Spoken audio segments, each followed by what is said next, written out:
नमस्कार साथियों, आप सभी का स्वागत है।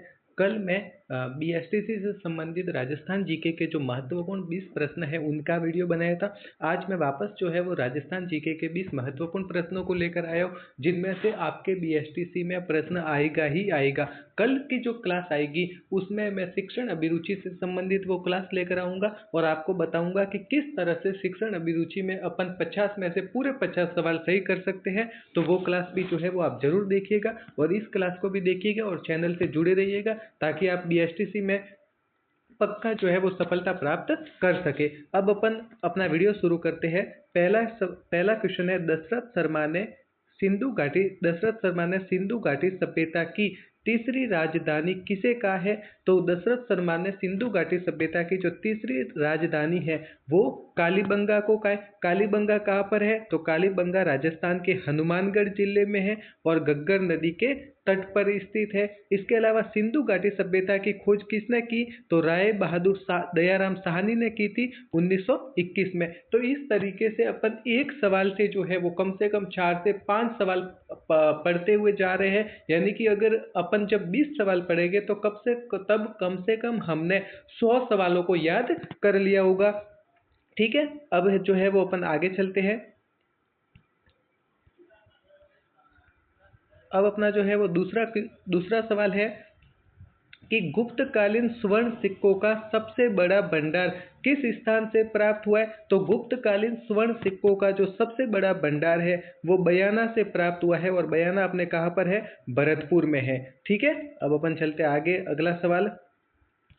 अगला सवाल है कि राजस्थान के अंतिम मौर्य शासक धवल का उल्लेख किस शिलालेख से प्राप्त होता है? तो राजस्थान में जो है वो अंतिम मौर्य शासक धवल का उल्लेख कणस्वा शिलालेख से प्राप्त होता है। कौन से शिलालेख से? कणस्वा शिलालेख से। यह शिलालेख जो है वो राजस्थान में परीक्षाओं की दृष्टि से बड़ा महत्वपूर्ण शिलालेख है। इस शिलालेख से हमें मौर्य वंश की जानकारी मिलती है और अंतिम शासक धवल का उल्लेख मिलता है। तो अब ये जो कणस्वा शिलालेख है वो कहाँ पर है? तो कणस्वा शिलालेख जो है वो राजस्थान के कोटा जिले में स्थित कंसुआ के शिव मंदिर में है।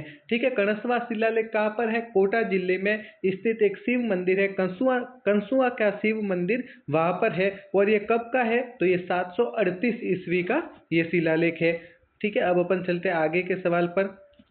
हुरडा सम्मेलन की अध्यक्षता किसने की? तो हुरडा सम्मेलन की जो अध्यक्षता है वो महाराणा जगत सिंह द्वितीय ने की थी। और ये हुरडा सम्मेलन क्यों बुलाया गया था? क्योंकि राजस्थान में जो है वो मराठों का प्रभाव बढ़ रहा था, मराठे बार बार हमला कर रहे थे, उनको रोकने के लिए जो है वो हुरडा सम्मेलन बुलाया गया था। और ये बुलाया जो है वो गया था सवाई जयसिंह द्वारा, लेकिन इसकी अध्यक्षता किसने की थी? तो महाराणा जगत सिंह द्वितीय ने। ठीक है, तो आपको याद रखना है कि हुरडा सम्मेलन जो है वो 17 जुलाई 1734 को भिलवाड़ा के हुरडा में आयोजित एक ऐतिहासिक राजपूत सभा थी। सवाई जयसिंह द्वारा बुलाई गई इस बैठक का मुख्य उद्देश्य मराठा आक्रमणों का सामूहिक रूप से मुकाबला करना था। तो हुरडा सम्मेलन की अध्यक्षता किसने की? महाराणा जगत सिंह द्वितीय। किसने बुलाया? सवाई जयसिंह ने। कहाँ हुआ?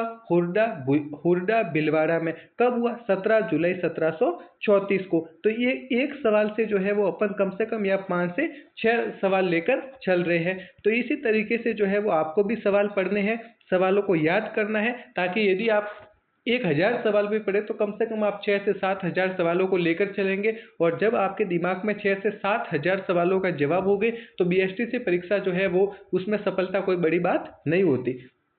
अब है, विग्रहराज चतुर्थ को कवि बांधव की उपाधि किसने दी? तो विग्रहराज चतुर्थ को जो है वो कवि बांधव की उपाधि दी थी जयानक भट्ट ने।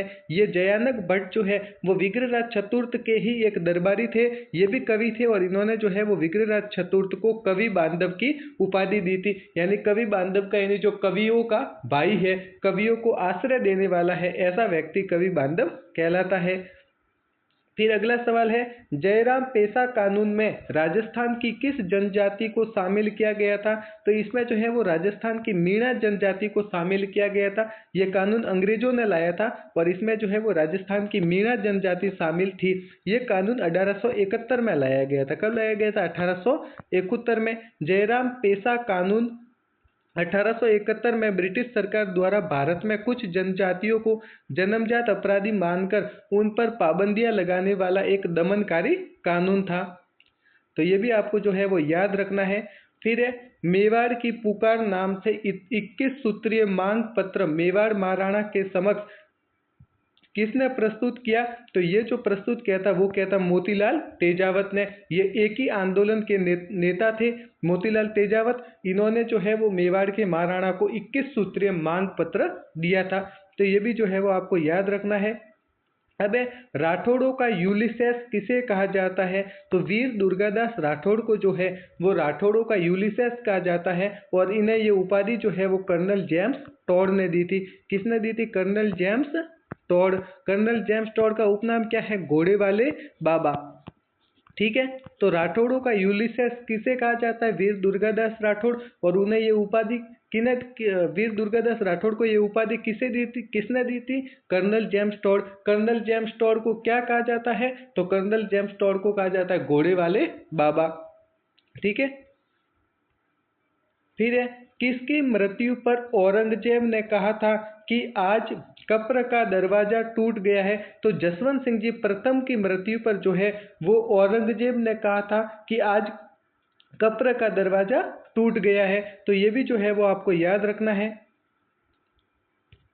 फिर है मारवाड़ के किस राजा ने सर्वप्रथम मुगल शासक अकबर की अधीनता स्वीकार की थी?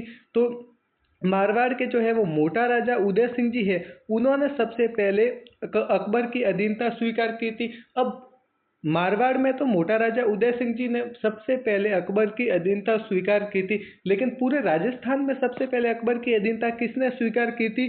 तो वो थे जयपुर के शासक भारमल जो है, उन्होंने राजस्थान में सबसे पहले अकबर की अधीनता स्वीकार की थी। और मारवाड़ में स्वीकार करने वाले थे मोटा राजा उदय सिंह जी। अब है एकीकरण के समय किस शासक ने विलय पत्र पर हस्ताक्षर करते हुए कहा था मैं अपने डेथ वारंट पर हस्ताक्षर कर रहा हूं? तो बाड़मेर के जो रावल थे, महारावल चंद्रवीर सिंह जी, उन्होंने कहा था विलय पत्र पर हस्ताक्षर करते हुए कि मैं अपने डेथ वारंट पर हस्ताक्षर कर रहा हूं, क्योंकि वो जो है स्वतंत्र रहना चाहते थे, इसलिए उन्होंने ये बात कही थी। राजस्थान के एकीकरण के समय बांसवाड़ा के महारावल चंद्रवीर सिंह ने विलय पत्र पर हस्ताक्षर करते हुए यह प्रसिद्ध कथन कहा था मैं अपने डेथ वारंट पर हस्ताक्षर कर रहा हूँ। अब जो है वो बांसवाड़ा का विलय कब हुआ राजस्थान में? 25 मार्च 1948 को राजस्थान संघ के निर्माण के दौरान जो है वो इसका विलय हुआ था। तो ये भी जो है वो आपको याद रखना है। फिर है जयपुर में मीनाकारी की कला मानसिंह द्वारा कहाँ से लाई गई थी? तो जयपुर में मीनाकारी की कला जो है वो मानसिंह जी लाहौर से लेकर आए थे। कहाँ से? लाहौर से। फिर है राजस्थान के किस शासक को राजपुताने का कर्ण कहा जाता है? तो जो राय सिंह जी है उनको राजपुताने का कर्ण कहा जाता है। और मुंशी देवी प्रसाद ने राय सिंह को जो है वो राजपुताने के कर्ण की उपाधि दी। तो राजस्थान के किस शासक को राजपुताने का कर्ण कहा जाता है? महाराजा राय सिंह जी को। और उन्हें ये उपाधि किसने दी थी? मुंशी देवी प्रसाद ने जो है वो उन्हें ये उपाधि दी थी। फिर है दिल्ली में से निम्न में से कौन सी एक रियासत पर राठौड़ वंश का शासन नहीं था? तो बीकानेर में राठौड़ वंश थे, जोधपुर में राठौड़ वंश थे, जैसलमेर में जो है वो राठौड़ वंश नहीं थे। यहाँ पर भाटी राजवंश था और किशनगढ़ में जो है वो राठौड़ थे। तो निम्न में से कौन सी एक रियासत पर राठौड़ वंश का शासन नहीं था? तो जैसलमेर जो रियासत है वहां पर राठौड़ वंश का शासन नहीं था, वहां पर जो है वो भाटी वंश का शासन था। ठीक है, किस शासक को मारवाड़ का भूला बिसरा नायक कहते हैं? तो राव चंद्रसेन को जो है वो मारवाड़ का भूला बिसरा शासक कहते हैं, क्योंकि इन्होंने भी है अकबर की अधीनता स्वीकार नहीं की और जीवंत पर्यंत उससे संघर्ष करते रहे, लेकिन जो पहचान महाराणा प्रताप को मिली वो पहचान कभी राव चंद्रसेन को नहीं मिल पाई। इस कारण से राव चंद्रसेन को जो है वो मारवाड़ का भूला बिसरा नायक कहा जाता है। फिर मोहनोत नैणसी किसके दरबारी कवि थे? ठीक है, मोहनोत नैणसी किसके दरबारी कवि थे? तो मोहनोत नैणसी जो है वो महाराजा जसवंत सिंह जी प्रथम के दरबारी कवि थे। तो ये भी जो है वो आपको ध्यान रखना है कि मोहनोत नैणसी किसके दरबारी कवि थे, तो मोहनोत नैणसी जो है वो महाराजा जसवंत सिंह प्रथम के दरबारी कवि थे। फिर है, कौन सा राजपूत वंश अग्निकुंड से उत्पन्न नहीं हुआ, तो प्रतिहार, चौहान, परमार या यादव। तो जो यादव है वो अग्निकुंड सिद्धांत से उत्पन्न नहीं हुए हैं। अब ये अग्निकुंड सिद्धांत क्या है, तो अग्निकुंड का सिद्धांत चंदर बरदाई जो पृथ्वीराज चौहान के दरबारी कवि थे द्वारा रचित पृथ्वीराज रासों के अनुसार राजपूतों की उत्पत्ति का एक पौराणिक सिद्धांत है। इसके अनुसार महर्षि वशिष्ठ ने आबू पर्वत पर राक्षसों के विनाश के लिए एक पवित्र यज्ञ किया, जिससे चार योद्धा चौहान, चालुक्य, परमार और प्रतिहार उत्पन्न हुए, जो बाद में अग्निवंशीय राजपूत कहलाए। तो कुल मिला के बात यह है कि पृथ्वीराज चौहान के एक दरबारी कवि थे चंदर बरदाई, उन्होंने एक पुस्तक लिखी पृथ्वीराज रासो, और उसमें उन्होंने लिखा कि राजपूतों की उत्पत्ति कैसे हुई कि एक बार महर्षि वशिष्ठ ने जो है आबू पर्वत पर एक यज्ञ किया राक्षसों के विनाश के लिए, और उस यज्ञ से जो है वो 4 व्यक्तियों का जन्म हुआ, जिसमें से एक चौहान थे, दूसरे चालुक्य थे जो जिन्हें अभी सोलंकी कहा जाता है, तीसरे परमार थे और चौथे जो है वो प्रतिहार थे। ये जो 4 है, जैसे 4 योद्धा जो है उत्पन्न हुए, जो बाद में अग्निवंशीय राजपूत कहलाए। तो ये जो है वो आपको याद रखना है। उसके बाद आहड़ को मेवाड़ की दूसरी राजधानी किसने बनाई थी, तो आहड़ को जो है वो मेवाड़ की दूसरी राजधानी अल्लट ने बनाया था। पहले मेवाड़ की पहली राजधानी जो है वो नागदा थी, और नागदा के बाद अल्लट ने जो है वो आहड़ को मेवाड़ की दूसरी राजधानी बनाया। मेवाड़ के शासक रावल अल्लट ने 10वीं शताब्दी के आसपास जो है वो नागदा के बाद आहड़ या फिर आठपुर को अपनी दूसरी राजधानी बनाया था। तो ये भी आपको याद रखना है। संप सभा की स्थापना कब की गई, तो संप सभा की स्थापना जो है वो 1883 में की गई, और इसकी स्थापना की थी गुरु गोविंद गिरी ने। तो ये भी आपको याद रखना है। और ये जो मैं प्रश्न आपको करवा रहा हूँ निश्चित रूप से पक्का इसमें से आपको बीएसटीसी के पेपर में हूबहू ही पेपर मिलेगा। तो आपको जो है वो इनको अच्छे से पढ़ना है, इनको अच्छे से याद करना है, और आप जो तैयारी कर रहे हो उस तैयारी के साथ साथ अपनी तैयारी को परखना है कि आपके कितने सवाल सही हो रहे हैं। ठीक है, तो संप सभा की स्थापना कब हुई थी, तो संप सभा की स्थापना हुई थी 1883 ईस्वी में। किसने की थी, तो गुरु गोविंद सिंह जी ने की थी। ठीक है, गुरु गोविंद गिरी ने की थी। उसके बाद किस आयोग की सिफारिश पर आबू देलवाड़ा को राजस्थान में मिलाया गया, तो फजल अली आयोग की रिपोर्ट पर जो है वो आबू देलवाड़ा को राजस्थान में मिलाया गया। आबू और देलवाड़ा को राज्य पुनर्गठन आयोग या फिर फजल अली आयोग की सिफारिशों के आधार पर 1 नवंबर 1956 को राजस्थान में मिलाया गया। ठीक है, तो मैं उम्मीद करता हूँ कि आपको वीडियो अच्छा लगा होगा। यदि वीडियो अच्छा लगे तो चैनल को जरूर सब्सक्राइब कीजिए और वीडियो को लाइक कीजिए। धन्यवाद साथियों।